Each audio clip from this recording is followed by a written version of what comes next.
दोस्तों, हम सबके दिमाग में एक बात जानने की इच्छा ज़रूर आती है। खासकर तब जब आप थोड़ा बहुत चिंतन अपने बारे में करने लगते हैं। वो ये कि इस संसार को बनाने वाला कौन है, मुझे बनाने वाला कौन है। क्या वह ईश्वर है जिसने संसार को बनाया है और फिर हमें बनाया है और संसार को हमें सौंप कर खुद आराम से जाकर सो गया है। क्या संसार बनाने वाला वो ईश्वर है या संसार पहले से ही बना था? हम इंसान, जीव जंतु, पेड़ पौधे बाद में आकर रहने लगे। आखिर ये संसार बना कैसे, किसने बनाया और हम लोगों को कौन बनाया? एक कहानी सुनाता हूँ, थोड़ा और गहराई तक चलते हैं हमें। और तो एक बार की बात है, एक बड़ा ही नटखट बालक था जिसका नाम ओंकार था। वह बड़ी ही गहरी निद्रा में सो रहा था और अचानक उसकी नींद खुल गई। अब बच्चे का तो पता ही है कैसे होते हैं, सोते रहेंगे तो शांत रहेंगे, उठते ही हुड़दंग मचा देंगे। वो बच्चा भी उठा और फिर इधर उधर देखने लगा, खाने खेलने की चीज़ें ढूंढने लगा। तभी दूर उसे एक चमकता हुआ कांच का टुकड़ा मिला। वो उस कांच के टुकड़े को उठा लिया।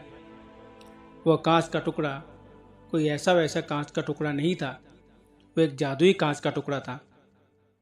उस कांच के टुकड़े की खासियत थी कि वो बच्चा जो कुछ भी अपने दिमाग में बनाता था, वह उसको प्रक्षेपित करके उसके सामने जीवंत रूप में रख देता था। वो खाने की चीज़ के बारे में सोचता, सामने खाने की चीज़ बन जाती थी। वो घर बनाता था, घर बन जाता था। वो गाड़ी घोड़ा बनाता, गाड़ी घोड़ा बन जाता। दोस्त यार बनाता, वो सब सामने हाजिर। उसने पेड़ पौधे फल फूल बनाया, वो सब भी सामने आ गया।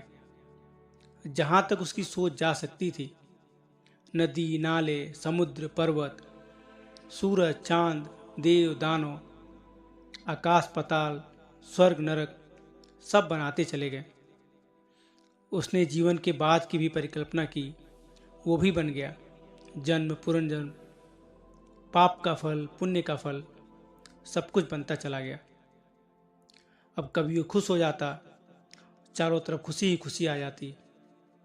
और जब कभी वो दुखी हो जाता, चारों तरफ दुख ही दुख हो जाता। वैसे ही कभी वो गुस्सा होता तो उसका संसार गुस्से के जैसे हो जाता। वो अकेले बोर हो रहा था, उसने एक पार्टनर का निर्माण किया, उसके साथ खेलने लगा। और यह सब करते करते खेलते खेलते कई दिन बीत गए। अब जब वह थक गया क्रीड़ा से, उसे दोबारा नींद आने लगी। उसने वो कांच का टुकड़ा वहीं फेंका और पुनः एक गहरी निद्रा में पहुंच गया। उसकी निद्रा में जाते ही वो सब कुछ जो उसने बनाया था, जो प्रक्षेपित किया था, वो सब वैसे ही गायब हो गया जैसे उनका कभी कोई अस्तित्व था ही नहीं। सब कुछ एक धुएं के जैसे गायब हो गया और वो कांच का टुकड़ा वहीं पड़ा पड़ा। फिर उसके उठने का इंतजार करने लगा। उसके बाद चारों तरफ सिर्फ अंधकार बचा था, उसके अलावा कुछ भी नहीं था। तो दोस्तों, अब समय आ गया है कि मैं आपको भी उस गहराई से बाहर निकालूं और प्रकाश की तरफ ले चलूं।